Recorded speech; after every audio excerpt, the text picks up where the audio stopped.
These rejection rates for the 2026 intake represent a massive shift in how Australia assesses South Asian students. 40. Safely navigating this landscape requires moving past old application habits. Here are the 6 specific lessons for the new system. This policy change from January 2026 moved India, Nepal, Bangladesh, and Bhutan to evidence level 3, the highest risk classification under Australia's assessment model. This classification mandates the maximum possible amount of upfront documentation, specifically regarding your financial reserves and English proficiency scores. Case officers now manually call banks to verify transaction histories. They contact universities to confirm transcripts and assess whether the logic of your loan repayment makes sense relative to wages in your home country.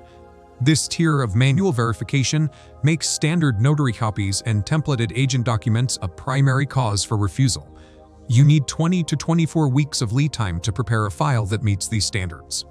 Evidence Level 3 functions as a rigid administrative formula, providing the exact high-integrity documentation the government demands secures your path to approval. I have an offer letter and I've paid my fees, so why is my visa still sitting in a processing queue for months? Ministerial Direction 115, effective as of November 2025, ranks providers based on their national overseas student capacity. This creates a 3-tiered traffic light system from visa processing. Enrolling in a provider that has reached 80 to 115% of its capacity places you in the amber or red zones. This drops your application to priority 2 or 3, leading to processing times of 9 to 12 weeks. Choosing a priority 1 path, such as a PhD, a TAFE provider, or an undercapacity university, puts you in the green zone. These applications are currently processed in 1 to 4 weeks. Pause this video and verify your university's current traffic light status before you commit to an intake date. University selection now functions as the primary lever for your processing timeline and priority level. The genuine student requirement replaced the GTE statement in 2024. It uses 4 specific questions, each capped at 150 words, to assess your academic intent. Using AI or copying templated answers from an education agent triggers an immediate flag. Department of Home Affairs software identifies identical phrasing across multiple applications, which often leads to an instant refusal. A successful GS response requires highly specific data points. You must list exact career trajectories, specific companies in your home country, and verifiable salary projections that justify the cost of the degree. Treat the GS requirement as a clinical, verifiable audit of your academic and economic future. The 2026 financial thresholds are exact. You must show AU $29,710 for living costs, plus full tuition and travel. Note that the $1,600 to $2,000 visa application fee is non-refundable. Submitting a loan sanction letter that only covers tuition triggers a failure of the predictive loan repayment test. Case officers will assume you cannot survive without violating your visa's work conditions.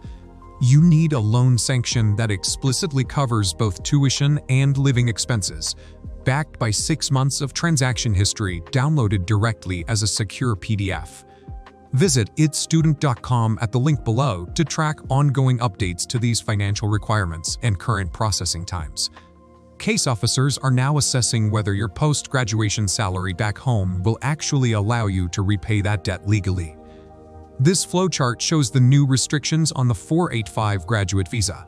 The age limit has dropped to 35, and Australia has now banned switching from a visitor visa to a student visa while onshore.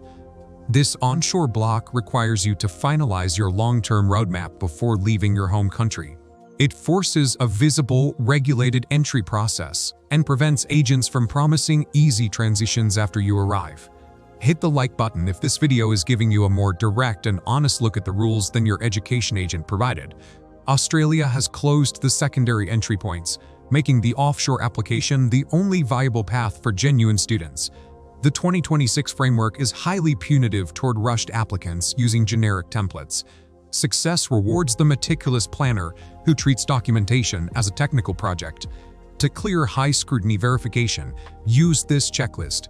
Secure gazetted attestations, verify green zone priority, compile 6-month PDF bank statements, draft custom GS answers, This protocol is the only way to meet evidence level 3 and avoid the 65% rejection statistic. Subscribe for tomorrow's visa guides and check the Australia visa tracker at itsstudent.com via the link below. A 2026 student visa approval now follows a predictable mathematical path for those who meet these